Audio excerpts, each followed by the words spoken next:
In this lecture, we're playing around with our audio, so when we hold down the spacebar, it plays the thruster, and when we let go, it stops the thruster noise. Let's do some audio. We're going through some important programming concepts in this lecture, but they're things that we've covered before or you will probably know already. So I'm going to give you a reminder of some things we'll be using and then a challenge. So here are some things we'll be using. The AudioSource component, so we'll have to get that component and save it as a reference or to cache it as a reference. We'll be using the method AudioSource.play to play our audio and AudioSource.stop to stop our audio. We'll be using an if-else statement. So we start off by saying, if this thing is true, then do this, else, which is another way of saying otherwise, do this thing instead. And also we'll be using the not operator, which is an exclamation point to say not this thing. So there's a reminder of some of the ingredients we'll be using. Now for the challenge. The challenge is to play the sound effects when we're thrusting and stop it when we're not thrusting. So first of all, cache a reference to the audio source, and I'm going to call mine audio source with a small a and a large S. And then we want to use AudioSource.play to play when we are thrusting, and use an if statement and the not symbol. So not audio source is playing is allowing us to access a property. Are we playing true or not playing false? So we're saying here not audio source is playing is another way of saying if it's not playing, to make sure we only play if we aren't already playing, or else we'll have audio source play on top of audio source, play on top of audio source, and you have 7,000 rocket boosts going at the same time. And that's not the best effect, I don't think.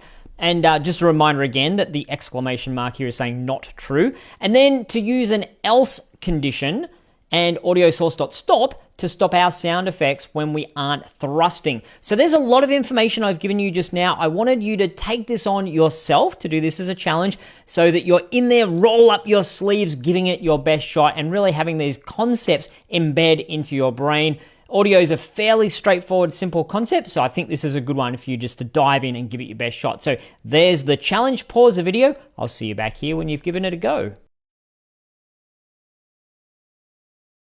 Now, I'm going to jump over into my movement script, and up at the very top where I've got my rigid body, I'm caching a reference to that. I'm going to cache a body to my audio source. So I need to find of type audio source, and I'm going to call it audio source. The audio source here is the variable with a small a, and audio source there is the type with a large or uppercase A, semicolon. Now within start, I need to access that. So we will use audio source equals get component.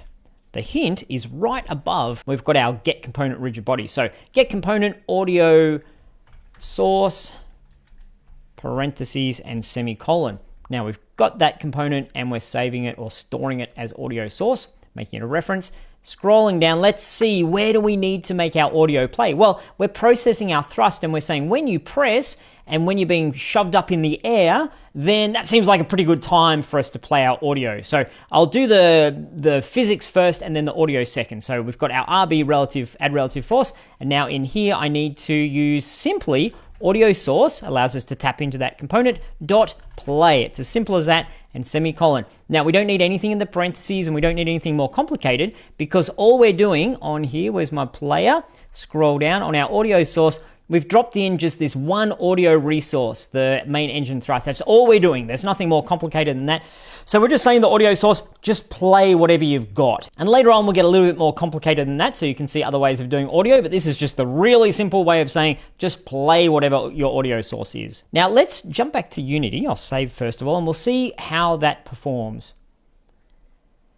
So first of all, I'm going to click on my player rocket and find the audio source and make sure that play on awake is turned off, or else it's going to be playing this sound effect even if I'm not pushing down the space bar. Click on play, no sound there, that's good. Play, and you can hear when I'm holding down, it just gets terrible, because I'm playing sound effect on top of sound effect on top of sound effect. So we need to have a way of saying only play it once. So back into our code here, we need to add an if statement around this audio source, which is saying only play if you're not already playing. And the way we do that is to give ourselves a new line, if, and then we use our not operator that I was talking about before, the exclamation mark or exclamation point, if audio source dot is playing. That's how we access that. That's a property to say, are you playing, yes or no? So we're asking, is it true, but not true? So therefore, is it not true then we will give you permission to play. So I need my curly braces, grab this, cut that, pop it up inside here, paste, tidy up my formatting a little bit. So if not AudioSource is playing, AudioSource.play. Now we'll save that and see if that resolves the issue that we had. Back into the Unity, click on play, 1, 2. Yeah, I'm tapping my spacebar, but it's only playing it once.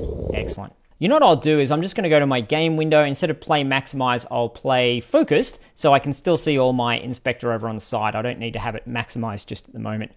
Now, the last part of our exercise was to say, okay, so if I'm pushing thrust, then play, but hey, if I'm not pushing thrust, then I think we shouldn't have the engine thrust playing, should we? So we've got if that's happening, do these things, and we need to have, at what level do we need to have our else statement? Well, we need to have it underneath or at the same line that if is. So you've got if and then else, and you can tell with the curly braces that this curly braces here contains all of our thrust and play.